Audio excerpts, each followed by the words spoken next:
covering the world of professional wrestling from post to post, a show for the busted open nation. This is the Nation's Corner. Here are your hosts, Front Row and Debhausen.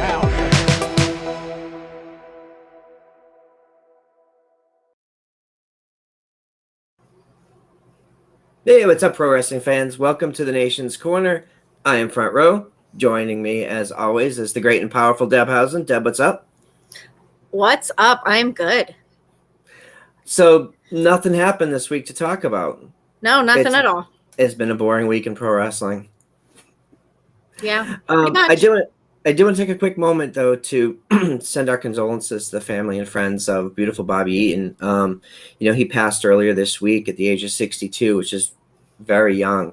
Widely regarded as one of the greatest, if not the greatest, tag team wrestler of all time, by Bully Ray and many others in the industry. So everything that I had heard about him, in addition to his legendary in-ring career, was that he was a really, really just a sweet, nice guy. All the people that called in to Busted Open this week. And if you want to hear more about the life and career of beautiful Bobby Eaton, definitely check out Busted Open from this week. They did a wonderful tribute show to him. But it sounded like, I didn't hear anybody have a bad thing to say about him, even previous to his passing. So that's a legacy he leaves behind. Yeah, I agree. The stories that we heard were really amazing, and it's a shame that he's gone so early. It is. So we have a lot to cover tonight. I know we're going to talk about the NXT releases, and I think that's going to probably take up a good portion of the show, but I want to talk about some fun stuff first. Let's talk about some of the more exciting things that went on in the world of pro wrestling this week. Earlier in the week, we watched NWA Power. We saw an exciting episode of NWA Power. We saw Kenzie Page defeat Lady Frost, and I'm wearing Lady Frost's shirt tonight. Lady Frost, shout out. She is currently injured. She was injured at an indie show last night. From what I understand, and from what I saw on Twitter, she's going to be fine. I think she damaged her ankle, but she'll be back in time for the big pay-per-view in Power. And I know I saw, it was officially announced that she'll be part of the Women's Invitational at NWA and Power on the 28th of August in St. Louis. So I'm super excited to see her, back in the ring. Yeah, she's one of our favorites here. So a lot of stuff's been happening in the NWA. They also announced this week that NWA 73, which is the night after Empower, is fully sold out. All of the tickets are gone. I will be there. Mrs. Front Row, Neil, Trenda, and Tony will be in attendance for the weekend for the Empower pay-per-view for 73 and for the Power taping the next few nights. So that is really shaping up to be an incredible weekend. We're going to talk about a couple of the things that have come out of the world of wrestling this week, because there's been so much crossover. We've been talking a lot about the Forbidden Door and the crossovers between the two. So what sort of things are you seeing that you're more excited about? I'm excited for Empower for sure. We love women's wrestling. As Mickie James says, women's wrestling makes money, and that's going to be an awesome show. I'm super excited for that. You guys are going to have so much fun. I'm so jealous. I wish I could be there. And that's one of the biggest things right now that I'm looking forward to the most. But with the whole Forbidden Door thing and lots of people kind of jumping back and forth between different shows, the Bullet Club is really shaping up to be something special right now. Yeah, and we saw, so when the Empower pay-per-view press conference happened in St. Louis, Mickie James announced that the first participant in the women's invitational was St. Louis's own Tootie Lynn, and I wasn't very familiar with her, but I went back and looked up some of her matches, and she's pretty exciting, relatively new to the scene of, from a national perspective. But they've also, since then, they've added Jamie Senegal, as well as managing Jamie Senegal is Poyo Del Mar, who's really exciting. Okay. I don't know if you've seen Glamazon PDM on Twitter. Go check her out. I have seen her. Yeah, I've Yeah. seen her a couple times the last few days. So she's pretty exciting. And they formally announced today that Chelsea Green would be part of that tournament. Yes. And Lady Frost. So that leaves 6 open spots, I believe. So, Deb, in the world of wrestling, obviously we sort of removed WWE from this equation because we know they're not participating in anything like this. But Yeah. there's 5 companies now working together. So who from the other companies would you want to see at Empower? I think I would really like to see Abaddon involved in some way.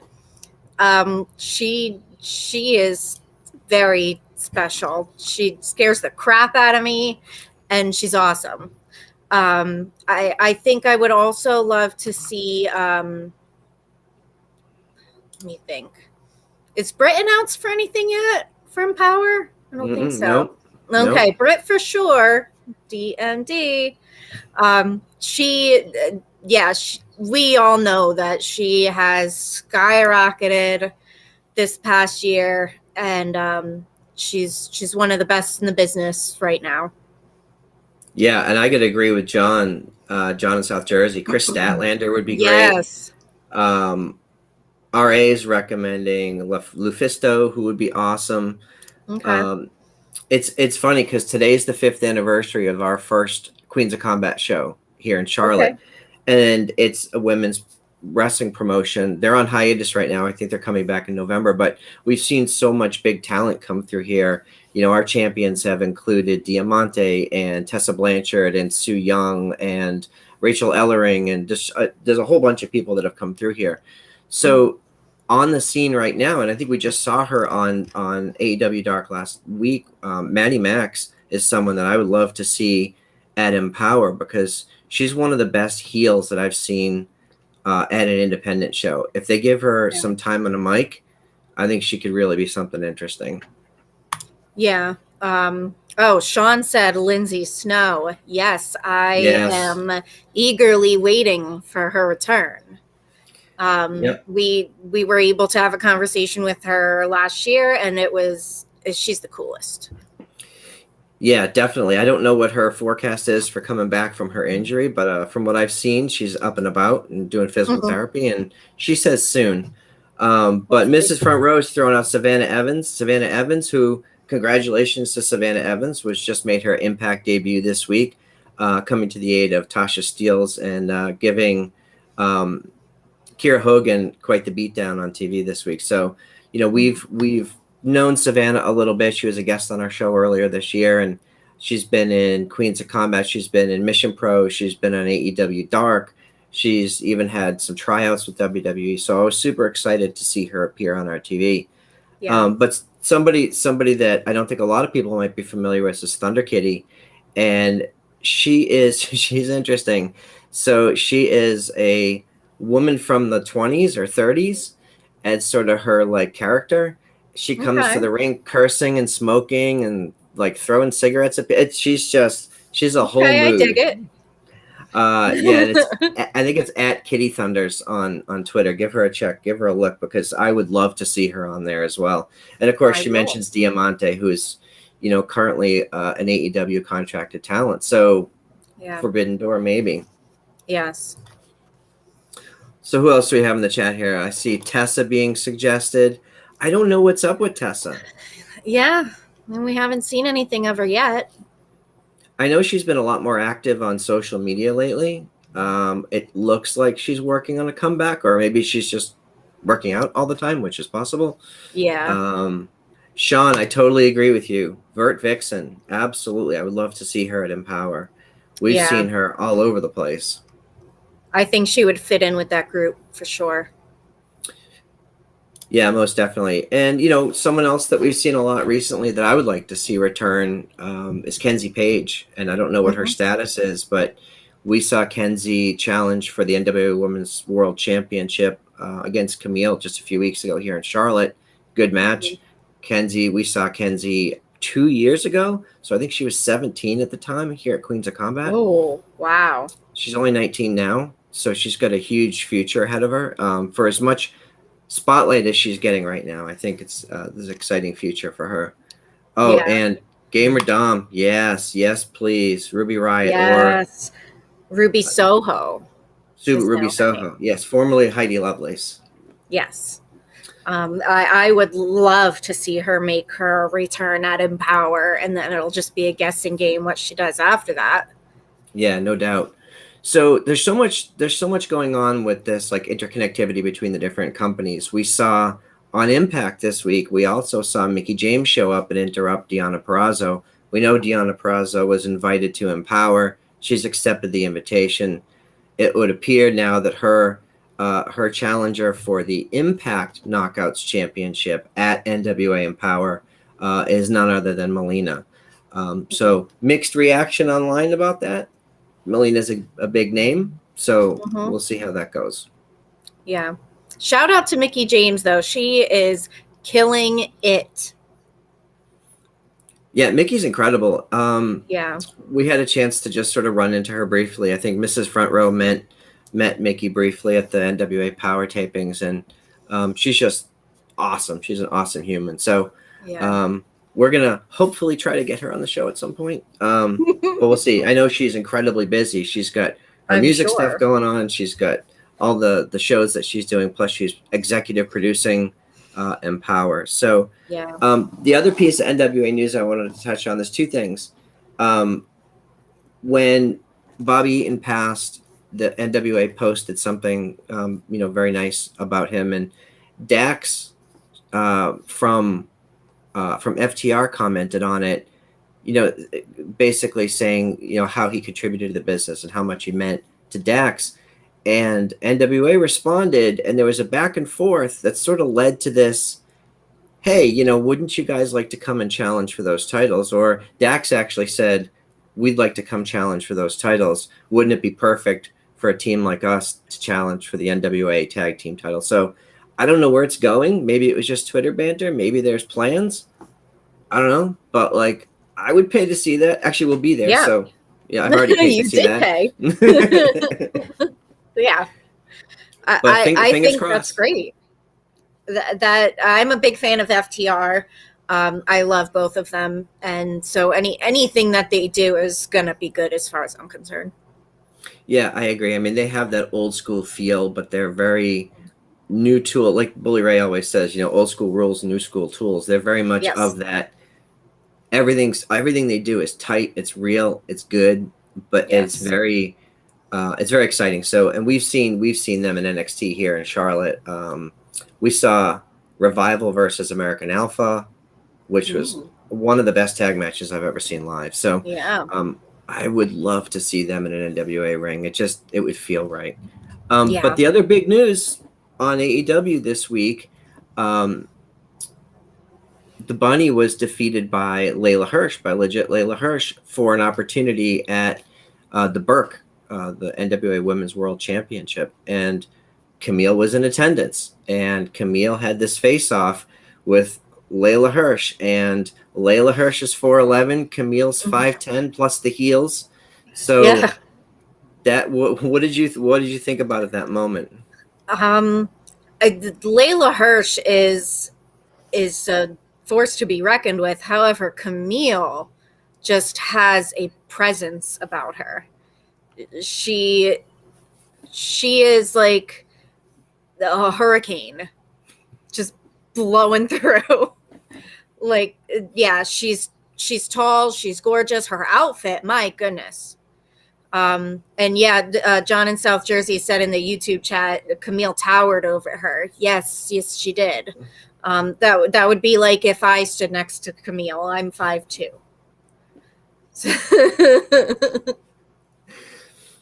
Yeah, that's pretty exciting. So we know now that Layla Hirsch will challenge for the title at Empower, and the winner of that match will defend the title the next night at NWA 73. The winner of the Women's Invitational Tournament will face the champion on the next night at 73 as well. So there's two women's titles. The Burke will be defended twice that weekend, and we don't know who it's going to be yet, which is pretty exciting. Yeah. So speaking of AEW has it's been super exciting. And I think for me, because we saw it in Charlotte, the excitement in the room was very infectious. And to me, it sort of carried over to the next week. I see Trenda. Trenda, I see you. I can't wait to see Camille in person. Yeah, Camille is intense in person. We've spent some time around her. She's an awesome person, but as Mark said on the show today, like she has a presence and she carries herself as such. Yeah. So yeah, we'll definitely do that in St. Louis. But AEW is just exciting. I think the opening match between Jericho and Hoovy, it was what it was. It served a purpose, Right. and I don't think anybody had high expectations of that match. But if you fast forward to the end of that show, Cody and Malachi Black, man, Malachi Black is he's, my God, he's special. He was on, I want to say, Renee's podcast. I listened to it at work this week. Yes, he was on Renee's podcast, as Mox would say, oral sessions. And yeah, hearing him speak was really intriguing and made me more excited for that match on Dynamite this past week. Yeah. So, what did you think of the outcome? I loved it, actually. I was super excited about it.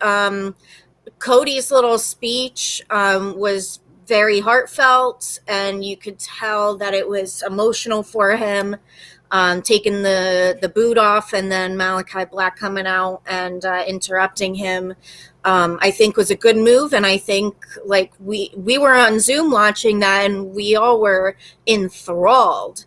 And we said, that's how it should be done. Yeah, you always know when something on TV is done well because Zoom gets quiet. Yes. And everyone's just watching TV. Yeah, watching Zoom was like totally quiet for like 10 minutes. Or Finn Balor comes on screen, Oh, yeah, that too. Yeah. But I thought it was really cool. Like, I thought it would be a more back and forth match. I thought it would be like a 12 to 15 minute. I didn't expect it to be so one-sided, and I didn't expect it to be. It was interesting to me because, and take this for what it's worth, right? So we saw Cody take the one boot off, Malachi beat the crap out of him, and then they went off the air. But we know from social media and the stuff that they posted that Cody then took the second boot off and laid it in the ring. Yeah. Do we think he's done? I don't think he's done because, I mean, truth be told, no one's ever really done in wrestling. I think he might step away for a little bit, or just maybe like step away from in-ring and focus on, the EVP stuff. And he's got that show on TNT, the big show. So I think they're supposedly going into their next season shortly. So I think he's just going to step away for a little bit and then come back. Yeah, and so they've also got the reality show that they're filming with he and Brandy and the baby. Right. And all that stuff. So, I mean, he's got stuff outside of AEW that's brewing, but from a storyline perspective, I thought it was incredibly well done. And Cody's words at the end of the match they felt very real to me. Like, whenever he talks, I feel like we're getting the real Cody. Yeah, I agree. And, look at who his father is, that it's no surprise that Cody is a great talker. Yeah, and I don't think he really ever had the opportunity to do that in WWE. He was good as Stardust. He was fully invested in the character, but really, since he's been, and probably in the last 6 to 8 months, his promos have felt more genuine and less like promotional to me. Right. Yeah, I agree. It definitely feels like he's just speaking from the heart. No, I see you, Trenda. You're not supposed to play with taking off the boots. Guess what? It's wrestling. Nothing is real. It's all a work. So wrestling is real life's a work. Remember that. That's true. That's an excellent point, actually. But I thought it was a pretty exciting show. I'm skipping over Raw entirely this week because I know we want to talk about the releases and stuff. And Raw to me is what it is. Like, we enjoy it in the moment, but again, Raw to me is still like fast food. Like, you enjoy it and then you move on with your life and you don't really think about it ever again. Right. So Good point. I feel like SmackDown, again, same company, totally different show. They're telling amazing stories. Everything that Paul Heyman does on screen is compelling. When he's on that thing, the segment that he did with Tony Braxton, backstage, was brilliant. Like everything he does is just so crisp, and you know that whoever he's speaking to has to be on their A game, whoever it is. Yeah. But if you talk about Roman's promo and the way that Roman speaks and all the stuff that he did with Finn was incredibly well done. So I'm jumping ahead, I know, but like the stuff that Roman and Finn did towards the end of the show, I feel like Finn, when he first came up to the main roster, he was WWE wrestler TM, right? That was his role. And then he went away and he came back to NXT and he reinvigorated the Prince. So like we finally saw the New Japan version of him in a WWE ring. And now we're seeing it. He actually is doing it on SmackDown. So his promo with the finger guns, with the whole thing, like, are you buying this version of Finn? Yeah, definitely. I'm excited to see this version of him on the main roster. That me being a Finn fan, that's what I wanted from the beginning, and I didn't get it. And I am super excited for him coming back to go after the Universal title. It's about freaking time. I've been saying this for years. How do you think he's going to fare against Cena? Because he has to go through Cena first. I think he'll be able to get through Cena. It's probably going to be a fantastic match, and I'm excited for that. But I think he'll be able to get through Cena, and I think he'll be able to get through Roman too. Do you think he's going to beat Roman? Yeah. Okay. For sure. How many glasses have you had? No, I'm just kidding. Not even one. That's fair. Okay. No, I think it's interesting because they've built Roman so steadily over the last year since his return in October. Was it last year? I think. So we're coming up on a year that he's come back as this new villain character. I just don't see them taking the title off of him anytime soon. Certainly not to a guy like Finn, who I have immense amount of respect for. I'm a huge fan of, but I just don't see him as taking the title off. Okay. But earlier in the show, we saw, man, I tell you, Bianca Belair and Sasha Banks. First of all, I don't typically comment on women's appearances in wrestling. That's not why I watch wrestling. But Sasha Banks was dressed like a friggin' star. Like she could have walked the red carpet. She could have been anywhere, and you would have been like, "Holy crap, who is that person?" Yeah, I agree. That segment with Sasha, Bianca, and then Zelina Vega was just the three of them have their sheer appearance and being on the screen at the same time. It's gold. The three of them they look fantastic. Their outfits are on point. And we know that Bianca makes her own gear and Sasha's husband makes her gear. So kudos to them. They are doing a phenomenal job. Yeah, I agree. I mean, the thing to me that stuck out to me is Sasha in NXT as the boss was like incredible. Like that was peak Sasha. Even now, like to me, that's the peak Sasha. Last night, I felt like we're getting more of her character and less script. Because a lot of times Sasha's promos, they sound like promos. Like she's great, but they sound planned. Bianca just has a reality to her. She has a genuine, like, she just feels real. Every time she speaks, I'm like, oh no, that's Bianca Belair. That's the real person with that attitude. And she brought that attitude last night. Although I did think it was really funny. I think it was Zelina Vega maybe that called Sasha Ratchet. And if you're a longtime fan of NXT, you know where that comes from, right? That comes from early on in the early days of NXT when Sasha was starting to develop her character. The live crowd would chant, "Sasha's Ratchet, no, she's not." Mm-hmm. And Sasha even tells this story back then where she thought they said Sasha's rat shit. That's Oh what my she thought the God. saying was. I think she told the story on Sam Roberts' podcast, years ago at this point. So to hear them bring that back and to have Zelina call that back, that was like a real nice little nod to the long-term fans. I thought it was neat. Yeah. Yeah, I like that they're doing a couple things here and there that are throwbacks to past storylines.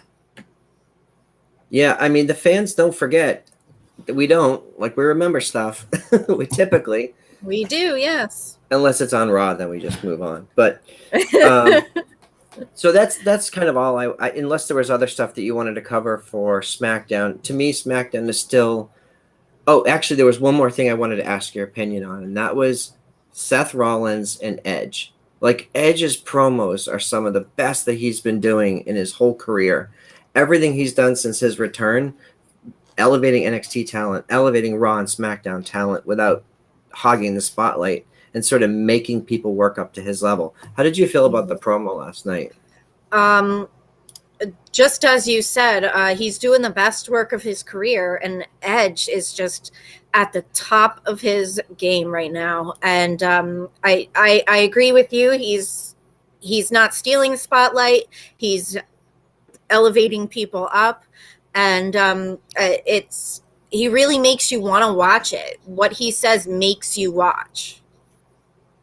Yeah, he sort of pulls you into the TV. Like we were on Zoom again last night, and as soon as he started talking, I was like, "Well, hang on, like Edge is speaking. I gotta see what he's saying." But I felt like Rollins. I mean, even though he was on screen, he wasn't in the ring with him. Mm-hmm. I felt like he couldn't keep up. And Rollins is who he is, right? Like, he's a main event guy. Like, but I don't feel like the pairing went well. I don't think Rollins was able to keep tempo with Edge. Like, he was definitely out of his league on the mic. Yeah, I think Rollins, he's great, and I've been a fan of his since probably blonde hair ish. Wish he would bring that back. But yeah, I think he's good, but Edge is just on another level. Yeah, I agree. So now that we've covered all the fun stuff, all right, last night during SmackDown, I missed like the last 20 or 30 minutes of the show. I watched it in bits and pieces, and I went back and watched it again today, but the news came out about all these NXT releases. We started to see, I think the first thing I saw was Bronson Reed posted, "I've been released by WWE," and I was like, wait, what? Like, you were just the champion, like, recently, and you're on TV like a couple days ago in a main storyline. Like, what's the deal here? Yeah. And then I started seeing more and more names come out, and they ended up with I think you have the whole list, and we'll talk about the list in a second, but all of us on Zoom, it's like when news hits Twitter, if it's like, an earthquake or some big event happens and everybody's like, holy crap, did you see this thing that's happening? It basically took all of our focus away from the show. Yeah, I agree. I think it was an extremely bizarre decision to make those announcements while SmackDown was on the air. I don't get that logic. I don't understand why they would do that. Like, it completely took away the focus of SmackDown. I'm sure their second hour ratings plummeted. Yeah, I just don't quite get it. I don't quite get the Bronson Reed and the Bobby Fish. Why them? They were just on the show last week. It's not like these are people that have been sitting on the bench for months and months and months. Yeah, so let's run down that list so people know. And of course, there's some names on there that you're going to be less familiar with, and some of them are the bigger names. So yeah, the biggest names I would say are Bobby Fish, Bronson Reed, Mercedes Martinez, Leon Ruff. We've seen him recently. And then Jake Atlas, Ari Sterling, Kona Reeves, Stephon Smith, Tyler Rust, Zachariah Smith, Asher Hale, and Giant Zangier. There are some names there that I'm not familiar with, so I'm thinking they're probably just people that were signed to the Performance Center and haven't really made it to NXT yet on TV. So, I can understand, trimming the roster of people who aren't being used, but when it's people who are just in main matches and are currently being featured on main storylines, it's just all sorts of confusing. Yeah, it really is. Because if you look at it, Bobby Fish was just in a main event match this week. Bronson Reed was in a featured match this week. Tyler Rust, Diamond Mine, like they're just getting Diamond Mine off the ground. Like they've just built this faction very recently, and all of the momentum was being built with them and with Hit Row. And you go, well, but these people are in featured spots, like they're. And so this brings up a whole other topic of, we talk about when people go from NXT to the main roster, you worry about them because you've invested your time and your energy, and you have some empathy towards them as performers. You want them to succeed. But when you take people away from the show that are on the show currently and fire them, like where's the drive for us to give a shit about people? Like, why are we going to care about anybody on the show when you clearly don't? Exactly. And then on the flip side, for the talent themselves, why should they bust their ass to prove themselves when that's not going to secure their job anyway? Yeah. So let's try to look at this from a couple different angles, right? I don't believe in any world that Nick Khan just woke up one day and said, I'm going to fire a bunch of people, right? That's not how corporate life works. They have a board of directors. They have a CEO. These decisions aren't made lightly. Whatever their thought process, there was a thought process. There was a lot of discussions and a lot of decision-making that went into that from a leadership perspective. Nick Khan was probably told, we need X amount of money freed up for whatever reason. And here's how much each of these people pay. Here's how much they have left on their salaries. This is what each person costs from a purely resource perspective. Like I'm a project manager in real life. So like I see all this stuff and go, okay, these are all puzzle pieces, and this puzzle piece is more expensive than this one, and we can buy 3 of these for 1 of these or whatever. But the value extends beyond just what they're paying people in a paycheck. The value in Mercedes Martinez is a good example. She was released. Well, she was just concussed like 2 weeks ago in a match with Xia Li. It was 3 weeks ago. It was a few weeks ago. I thought she was home recovering, and now she doesn't have a job. Like, she had just come back. She had just returned from injury. She was building momentum. They had a good feud going. Now what? Now you just like let this person go for what? So it's very frustrating.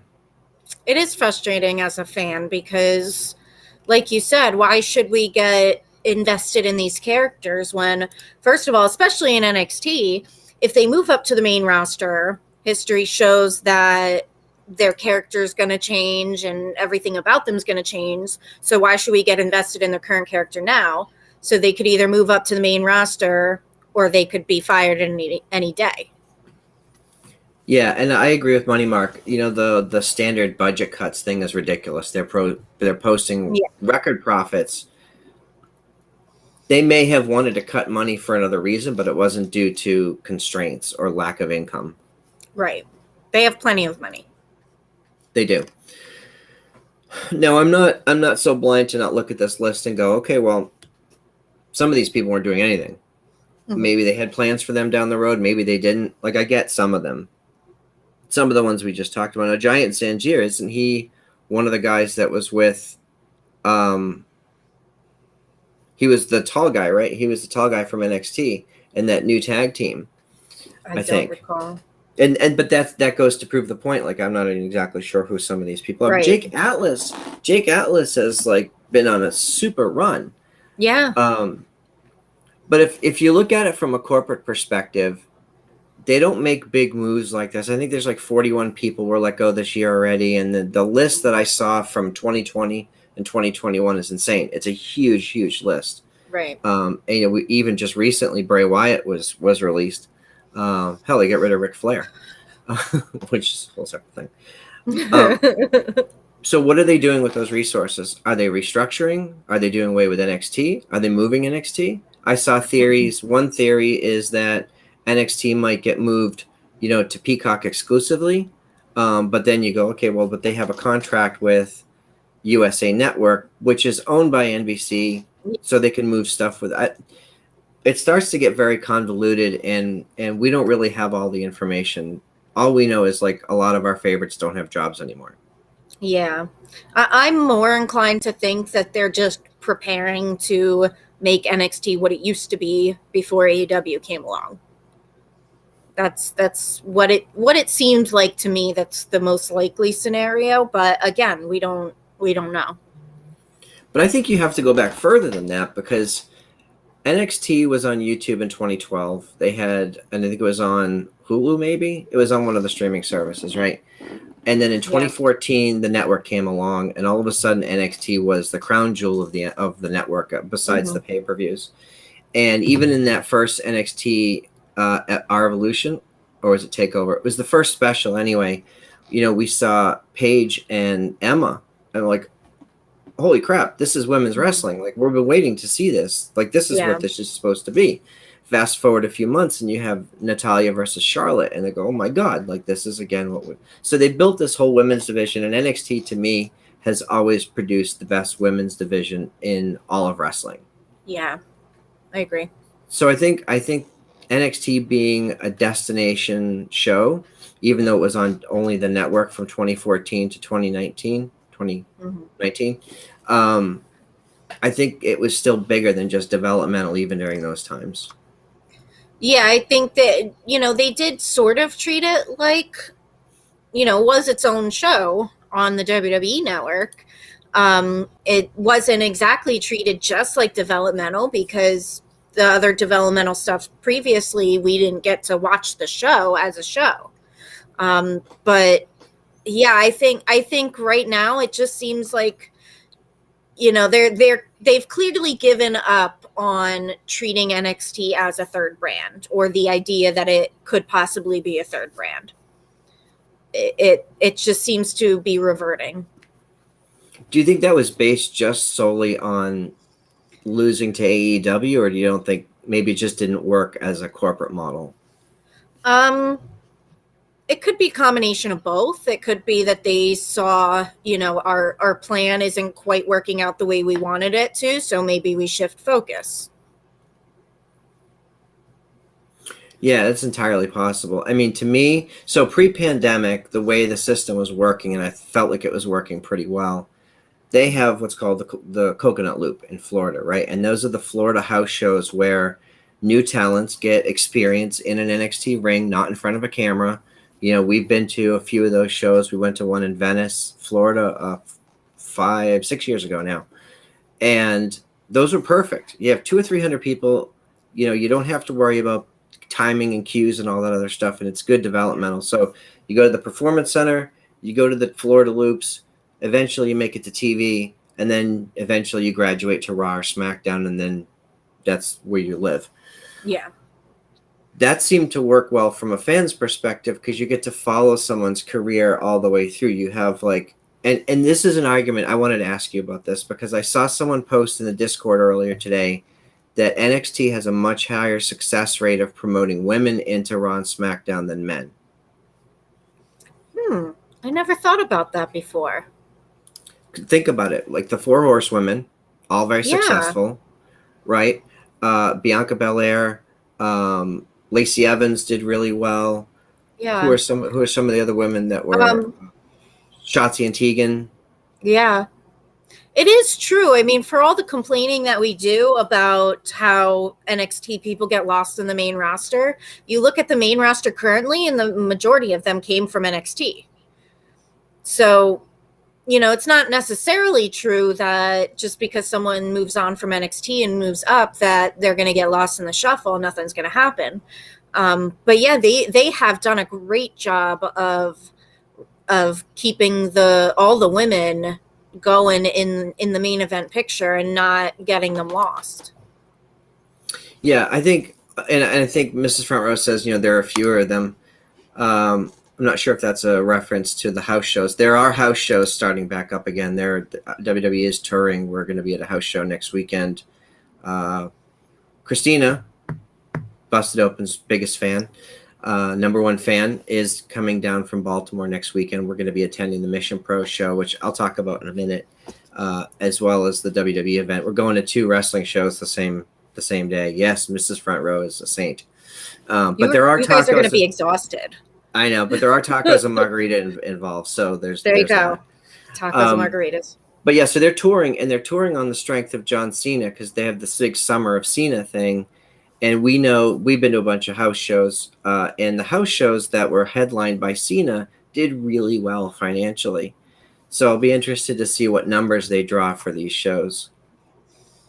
Yeah, it's gonna be interesting to see, getting back on the road, doing house shows again. I hope that the next time WWE comes to Allentown that I'll be able to go. We'll see when that is. Hopefully it's sometime this coming year. I would definitely like to go to a house show again. I've been to a couple house shows before, and they were really fun.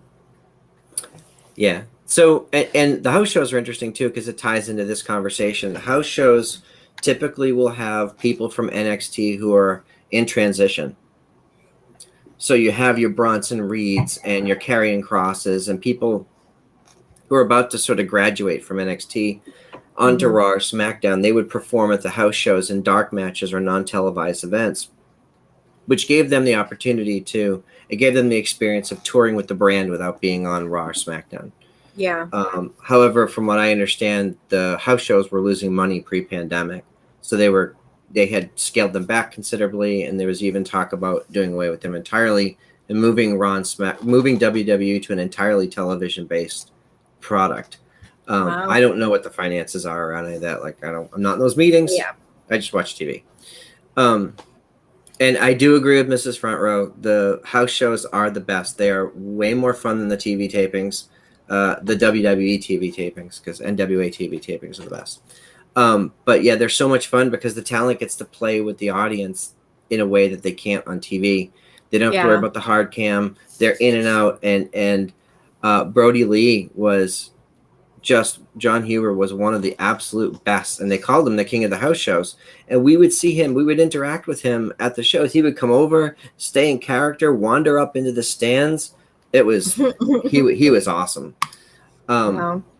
But so from an NXT perspective, if they decide to move the entire brand to Peacock, will people follow? Where will the audience from USA go? Unfortunately, they'll probably lose a significant portion of the audience, because there's probably a lot of fans that watch it because it's on TV. And, I personally know a lot of people that did not watch NXT when it was on the network. And I still know some people who don't watch it because they still see it as just a developmental show.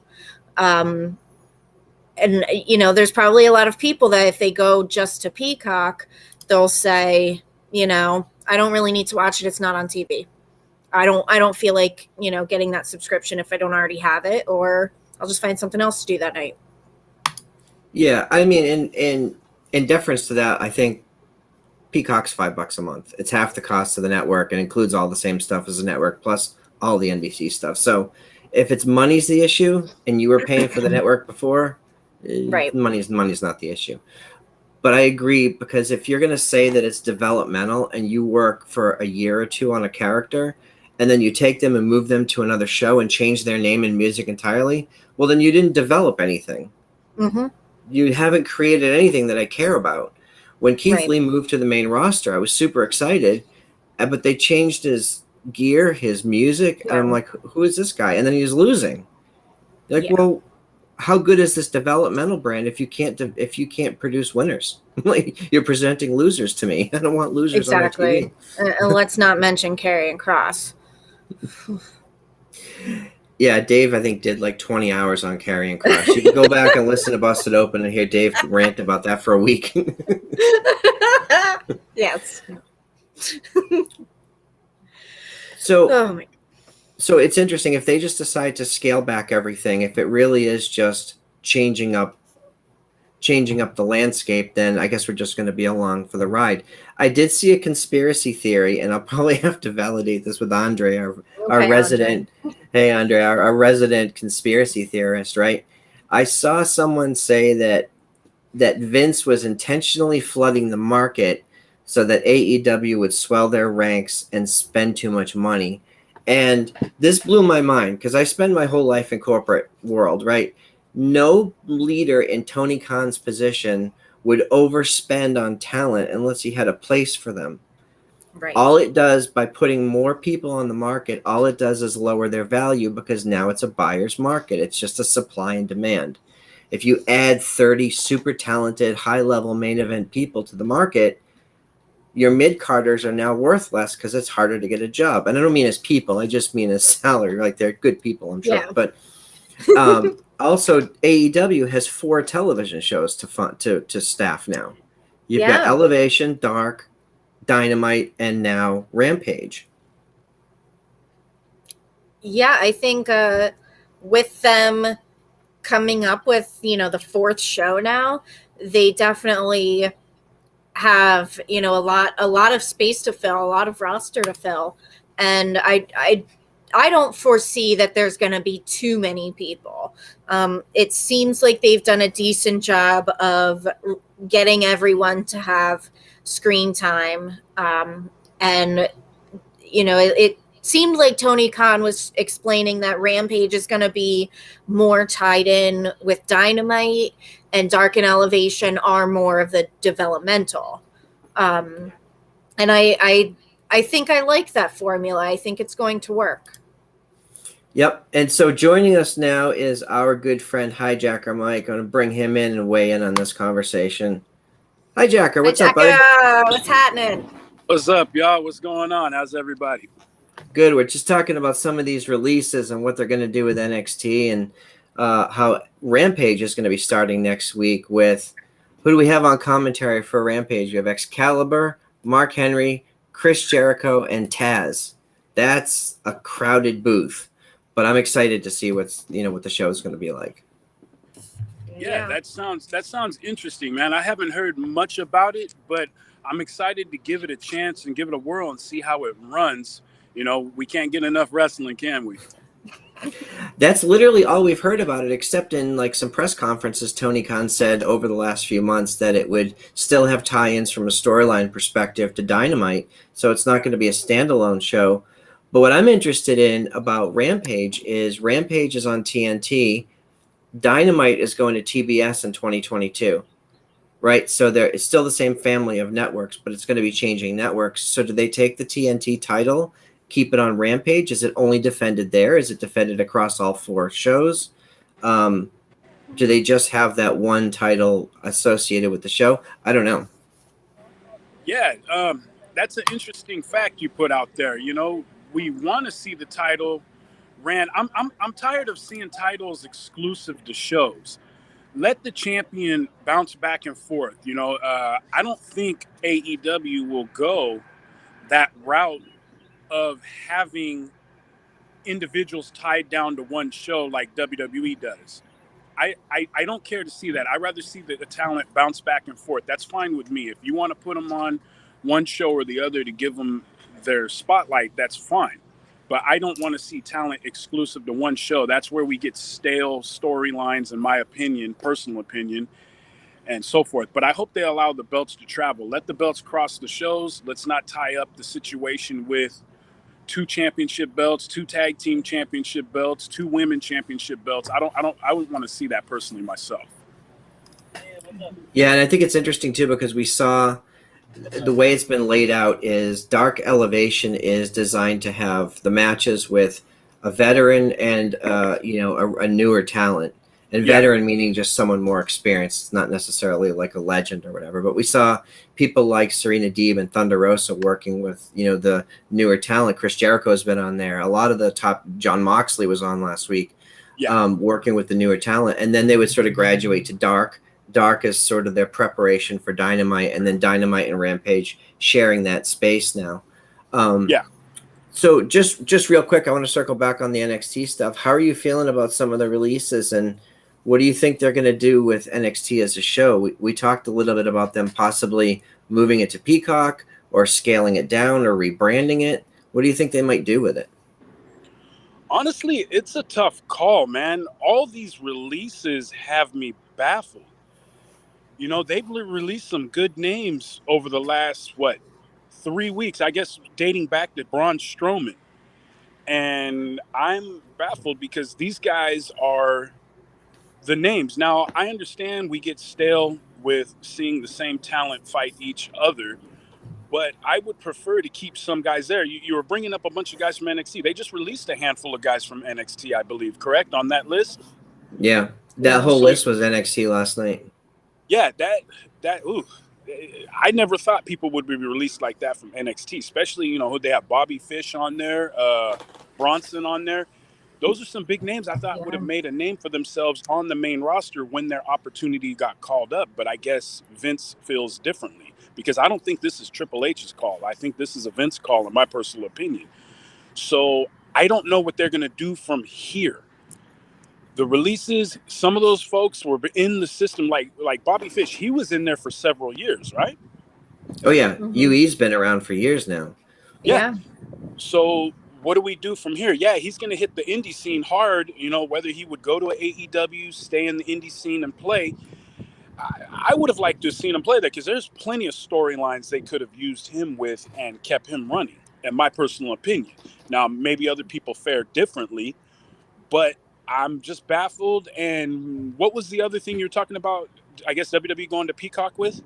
So one of the suggestions was, what if they just move NXT entirely to Peacock and view it as a completely separate show? Kind of similar to how they had it on the network. Right. Yeah. Well, how long has NXT been on USA? A little over 2019. It was October 2019. Yeah, Okay, since AEW's debut. I think it was 2 weeks before they debuted, right? Yeah. So mid-September-ish. Okay, so they've been on almost 2 years now. I don't think you need to go back. Now, if you're really worried about ratings, I don't think you need to go back because I don't think people are going to go exclusively to Peacock just to watch the show. I think more people still have typical cable systems in their home, as well as paying $5 for Peacock is not bad, but I know Peacock still has its issues with running and freezing, as everybody found out with Money in the Bank a couple weeks ago. But I think they need to keep NXT. You're already on USA. Run it another year. See how you do. But it's going to be tough with these releases, in my opinion, because we no longer have certain talent. AEW has been consistently beating them. I can't remember how. I know WWE's NXT beat AEW a few times, week here, week there, but it hasn't been a consistent basis. It's almost like Monday Night Wars with WCW and Monday Night Raw back in the day, in my opinion. So something to note there that you said I think is interesting. When the network was at its height, there was about 1.6, 1.7 million subscribers. Yes. Maybe they scratched a little bit more than that. Peacock has 34 million subscribers. Yes. So it's a much bigger footprint. And when WWE programming has a pay-per-view, NBC puts it right on the splash page. Oh, wow. And I know from folks that I've talked to that they are very, very happy with the viewership and the user interaction that they've gotten through Peacock. Like they're getting a lot of user interaction, a lot of viewers. Well, so could it be more successful if it was a Peacock only show? Well, you know what? Now you got me thinking, front row. I think so now because I didn't know Peacock had over 30 million viewers. 2, if they're advertising on other shows outside of wrestling, which Peacock can do, hey, a quick 15-second splash may pull. If 1 million people see that, that may pull 100,000 people to come check it out, and it may keep, out of 100,000 people, it may keep 50 to 100, a couple hundred. That's all you need. If you put out a preview, all you need is a preview to show up, and if 100 million people see it, all you need is 50,000 people to start. Every day you run it, I'm sure someone else that has Peacock will jump on there and say, you know what? I laughed at wrestling before, but let me take a look at it and see what happens now. Yeah, and I think the only counter to my own argument is that NXT is currently on USA, which is in like 100 million households. So, Yeah. And they do 500,000 viewers, but well, metrics are a whole separate conversation. But I know that you jumped on with us. You wanted to talk about something, and before we do that, I did want to mention that we will be, Mrs. Front Row and I will be with Christina next week in Greensboro, North Carolina, for Mission Pros. They are part of the Tacos and Margarita Festival. We get our tickets. I am so excited. The ticket comes with like a T-shirt, 2 tacos, 2 margarita, and wrestling. It's like $30, Nice. something like that. So it's totally worth it. And, dude, and on the card is Savannah Evans, Thunder Rosa, Danny Jordan, Wode will be here. The Renegade Twins will be here. I mean, it's a pretty stacked card for a taco festival. I'm pretty excited about it. Oh yeah, that sounds interesting. Yeah, so we'll be doing that. We'll be there at 11 a.m. On Saturday. So if you're at the taco festival, come out and say hi and make sure you support the women of Mission Pro Wrestling. So, HiJacker, before we jump over, I just want to say I am Front Row. I'm WWE Front Row on Twitter. Deb is? That's So Debonair. That's So Debonair. Yep, it's an homage to That's So Raven. Nice. And we are The Nation's Corner on all socials except Twitter, which is just Nation's Corner. So, HiJacker, what do you have for us? As you guys know, last night, BTW, Big Time Wrestling in Newark, California, owned by Kirk White, returned for its first show since January of 2020. We had 350 people in a potted section outside. We could have held, if we would have ran normal seating, we could have held possibly up to 500-600 people. But we had 350 there, sold out, potted. Everybody was masked up for BTW's Friday Night Heat, the first show back in a year and a half. We had the incredible Chris Masters versus Sledge. We had newcomer Jordan Blue versus Samira, the former BTW Women's Champion. We had BTW champion Scotty Ringer fight a former guest of our show, Tony Vargas, the egotistical psychopath. And there was a few other new guys that came up on the list and made a name for themselves. But we had 350 people show up for our very first show in a year and a half. Amazing. Awesome. So I would like, if you guys are good to go, I would like to go ahead and run with you, Front Row. If you have it ready to roll, I would like to go ahead and run the little interview segment I have with a few guests that decided to pop on with me last night for the Nation's Corner show. Awesome. Let's do it. All right. Thanks, HiJacker. Let's take a look. All right.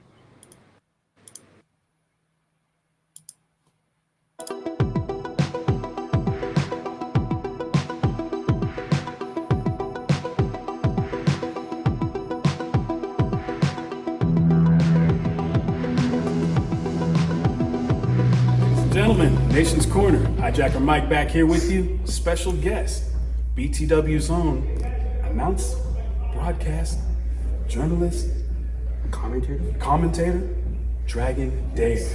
This guy is a living legend in the Bay Area. I mean, come on, what can I say? I mean, what you gotta do? What you gonna do? How you feel being back with BTW tonight, It's man? been a long time. It's been a long time, man. You know, we are ready. We are ready for the fans. We are ready for the fans here at BTW Wrestling. You know, we missed you guys, and we're ready to welcome you back. I mean, we're ready. We're fired up. Oh yeah, we are. Year and a half since we've been here. I'm glad to be back. Seen this guy for years on TV, talking with Hank, announcing great BTW matches. Looking forward to Friday Night Heat, correct? Yes, Friday Night Heat. Is there any particular match you're looking forward to tonight, my man? Well, you know me, I love the ladies. And Samara is going up against Jordan Blue, which she is making her debut, her BTW debut right here. And I know you talked to her earlier. Yes. And, you know, so Jordan Blue, I have a feeling we're going to see a lot of great things from her. You know, she's a very promising young lady, very, very talented. Samara's going to have her hands full, but as Samara has stated many times, this is her house. BTW, I'm telling you. Dragon Dave, thank you very much, my man. Thank you. Until next time, Nation's Corner, we'll see you soon. I'll be waiting. I'll be right here waiting until next time. When is next time? Every Saturday. Every Saturday. 4 p.m. I'll be here next Pacific, Saturday. 7 p.m. Eastern. Yeah. All right, ladies and gentlemen, Nation's Corner. HiJacker Mike here. Jordan Blue making her BTW debut tonight against Samara. How you doing tonight? I'm good. How are you? I'm doing great. Thank you for being on the corner with us. I wanted to ask you, how have you been coming up in the Bay Area? I grew up here. Vallejo, you said, I grew correct? up in Vallejo. Okay. Okay. And tonight, tell me about your match with Samara. How you feel coming into this match? I feel good. I'm excited for it. I'm excited to make my debut here. That's good. Yeah. I'm sure the crowd's going to love you. This is a thank very you. exciting crowd, and Thank you. I'm glad to have you here. I'm HiJacker Mike. I'm BTW Security on behalf of the Nation's Corner. Okay. Ladies and gentlemen, Jordan Blue making her debut. Thank you.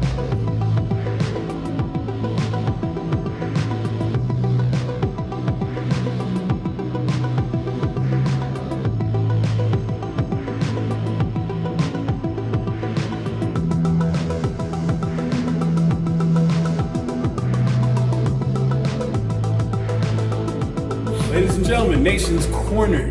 HiJacker Mike here with the Metalhead Maniac Sledge himself. What up, what up?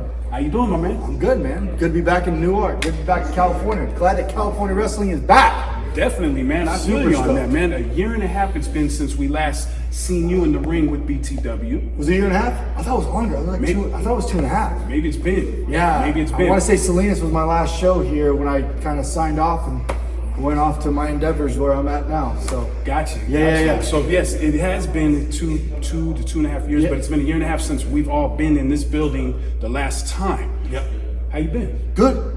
And I appreciate you coming on the show. Last time we had you late last year. I think my headphones died. I was training. I was in Fresno training, and I think my headphones, like during the interview, you guys, are you ready? I was like, oh crap, I gotta do an interview. Oh crap. Hustle. And then hustled. I got my headphones were half dead. And that worked out. It was good. It was Worked a lot of out. fun. Yeah, it was fun. So tonight, you Yeah. step back in the ring for the first time for BTW in over 2 years, Yep. and you fight a guy that has called himself Masterpiece, Chris Masters. Adonis, the Adonis. Master Lock, The Master the Lock. Adonis Lock, the Full Nelson, the yada yada yada, the NWA National Heavyweight Champion.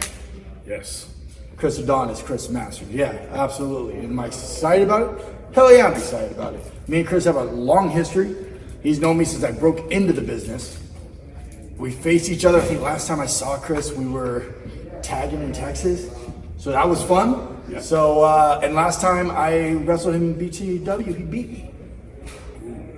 So I look forward to getting that 0 off my record. Or I guess would it be the 0? It'd be a 1 or whatever. Get that loss off my record. There it is. It's coming tonight. You heard it first. The Metalhead Maniac Sledge. Sledge, thank you very much, my man. Thank you, brother. All right. Always a pleasure. Till Peace. next time. All right.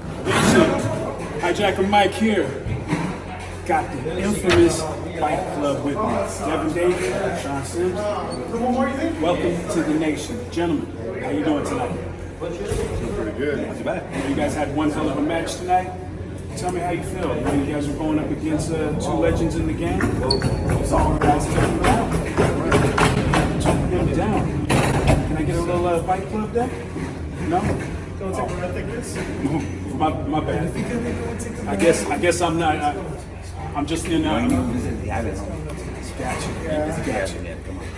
So tell me, what did you guys do to get back into it after being out for a year and a half with BTW, being out from COVID? Man, I've been working the whole time. I dropped 20 pounds. I've been working. It's not like I haven't been wrestling. I've been in the ring. Yeah. And then when I'm not in the ring, I'm wrestling demons. So These two are badass. Training on the islands.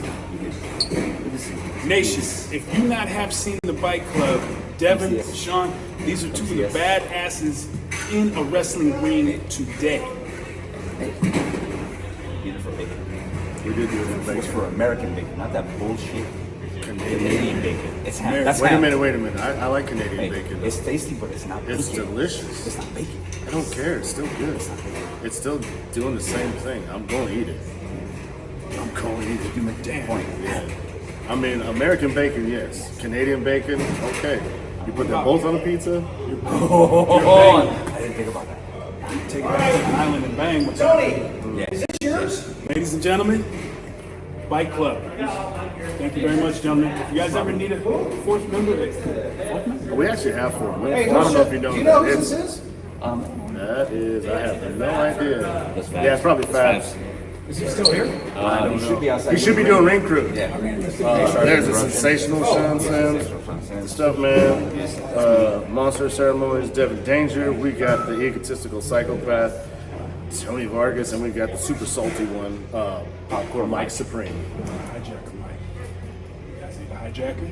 I mean, we've kind of already got a mic. So, Gotcha. I mean, what are we Okay, gonna if do you want with to 2 go through the mics? process of changing your name and That's we can all take good. into I'll consideration. stick to doing the show. Are you sure? Are you sure? I mean, you could be a part of Bike Club. I can meet your face right now. Yeah, shit. If Just hurt. yeah, it hurts. It hurts a lot. Yeah. Why do you think we do it? Damn. Oh, Hijacker Mike, Nation's Corner, Bike Club. Good night. What's up, Nation? Hijacker Mike here with a man that needs no introduction. You know him well, Mr. Mark Harris, referee, BTW. How you doing, brother? And happy, man. Long time coming. Miss being here, miss doing this in front of fans. I mean, it's when you think about it, a whole year and a half went by. It went by fast, but when you take everything out of it, when all the fans, everything missing, there's a big part of it missing. But now I'm ready to get back to the routine, get back into the swing of things. It's good, man. It's good seeing you after a year and a half. You know, you've been on the show with us a few times last year and earlier this year. How did it feel to get back into that ring with the BTW crowd, 300 strong tonight? Man, I mean, you can hear it and feel it, the whole crowd. It felt like just like the first time, really. In the crowd, everybody's behind you.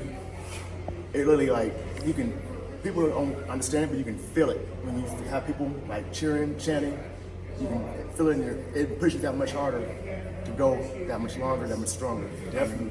It's a big difference, a big change, man. How did you feel when you got that roar when Alan Bolt announced you into the ring and you got that cheer? How did you feel? And this is where goosebumps, it's a feeling of familiarity, but you don't know really what you got until you miss it. Definitely. And once we got back to it, now everything is like, I can't imagine being without fans. I mean, it's an awkward feeling, just no sound, silence, just sitting there and you're basically pumping yourself up. Yep. It's a big difference. Definitely, definitely. Well, Mark Harris, brother, I appreciate it. Definitely. Looking forward to more with you. You know you're always welcome on the Nation Corner with us. Ladies and gentlemen, referee, BTW, Mark Harris, HiJacker Mike out. Nation, welcome. HiJacker Mike here, BTW Security, with the living legend himself, Mr. Badass Shane Cody, who was in a grueling tag team match tonight versus the Bike Club. Shane, Cody, how you doing, man? I'm doing good, you know, and it's glad to be back. It's been a year and a half. It's a little tough in the ring tonight, but got it done. It was something that I thought I'd never end up seeing, tagging with a Ballard. You know, I've been fighting him and his brother for the last 24 years. 24 years, that's a long time. That's A long longer than a time. lot of the fans sitting in I that tell crowd you, watching you tonight. yes. But you know, it was glad to be back. It was glad to see the fans. It was nice. You know, the most electrifying time of the night was when everybody was waiting to see who was going to come help Ballard out. And when your music hit, this crowd went nuts like The Rock was in the building. How did that make you feel? You know, it's Mike, when you run this business, you know, I've been around, like I said, you know, my whole life. I've been in the business 36 years. A lot of these fans become like family to me, you know. And Definitely. Good friends. I got the fan base is awesome.